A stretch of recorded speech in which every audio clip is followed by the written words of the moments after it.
மக்களை ஏமாற்றுவது தான் உங்களுடைய தொழிலா? தேர்தல் வாக்குறுதி கொடுத்தது ஒண்ணு, செய்யறது வேற ஒண்ணு. காவேரி தண்ணீர் பிரச்சனை இது சரியான முறையில் தமிழக அரசு கையாளவில்லை.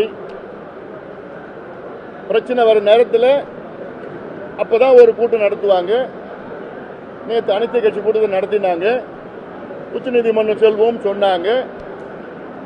ஆனாலும் இயற்கை நமக்கு அங்கே கர்நாடகாவிலே மழை கொடுத்ததால் இன்று நாம் கேட்ட தண்ணீரை விட 3 மடங்கு அதிக தண்ணீர் காவிரியில் வந்து கொண்டிருக்கிறது.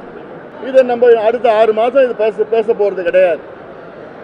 அதுக்கப்புறம் மறுபடியும் இப்படி வந்த பிரச்சனை ஒன்று அனைத்து கட்சி கூட்டம் போடுறோம், உச்சநீதிமன்றம் போடுறோம். அதாவது இதுக்கு ஒரு நிரந்தர தீர்வு என்ன? அடுத்தது இந்த ஆன்லைன் கேம்பிளிங் சட்டம், இந்த சட்டத்தை ரத்து செய்த பிறகு கிட்டத்தட்ட 30 பேர் தமிழ்நாட்டில் இறந்திருக்கிறாங்க, தற்கொலை பண்ணியிருக்கிறாங்க. அதை பத்தி திமுக அரசுக்கு கவலையே கிடையாது.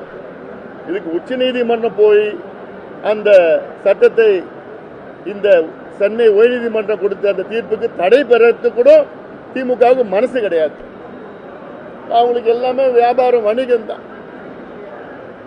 இதெல்லாம் திமுக மக்களுக்கு துரோகம் செய்து கொண்டிருக்கிறது.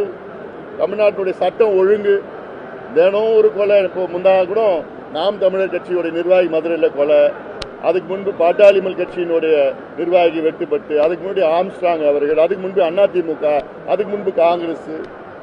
ஒரு மாதத்தில் கிட்டத்தட்ட 100 பேருக்கு மேல கொலை செய்யப்பட்டிருக்காங்க. அதனால சட்டம் ஒழுங்கு முதலமைச்சர் கையில் இருக்கிறது. அப்ப இவ்வளோ கொலை நடந்து மக்கள் எல்லாம் அச்சத்தில் பயத்தில் வாழ்ந்துட்டு இருக்காங்க. அது ஒரு பக்கம். அடுத்து கள்ளச்சாராயம் ஆறா பெருகிட்டு இருக்கு. கள்ளக்குறிச்சியில் சம்பவத்துக்கு பிறகு விழுப்புரம் மாவட்டத்தில் 11 பேர் கள்ளச்சாராயம் குடிச்சு மருத்துவமனையில் அனுமதிக்கப்பட்டிருக்கிறாங்க. அப்ப என்ன முதலமைச்சர் நடவடிக்கை எடுக்கிறாரு? இரும்பு கரம் கொண்டு நாங்கள் அது அறுப்போம், வேரோடு அறுப்போம் வசனம் பேசினார். கள்ளக்குறிச்சிக்கு அப்புறம் முதல்ல விழுப்புரத்தில் நடந்த சம்பவத்தில், மரக்காண்டில் நடந்த சம்பவத்தில் பேசினார், ஒன்றும் நடக்கல. அடுத்தது கள்ளக்குறிச்சி, இப்ப மறுபடியும் விழுப்புரம். இப்போ ஒருத்தர் என்கவுண்டரில் போட்டிருக்காங்க.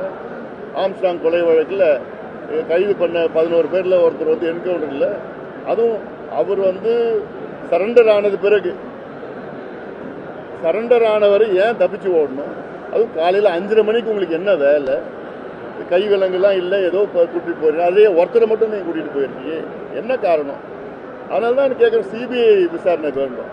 சிபிஐ விசாரணை வந்தாதான் முழு உண்மை வெளியில் வரும். ஏன் என்கவுண்டர் போட்டாங்க, இல்லை யார் யார் சம்மந்தப்பட்டிருக்கிறா, இல்லை என்கவுண்டர் செய்யப்பட்டவன் ஏதாவது சொல்லியிருக்கிறானா, இதெல்லாம் வெளியில் வரணும். அப்பதான் செய்தி வெளியில் வரணும்.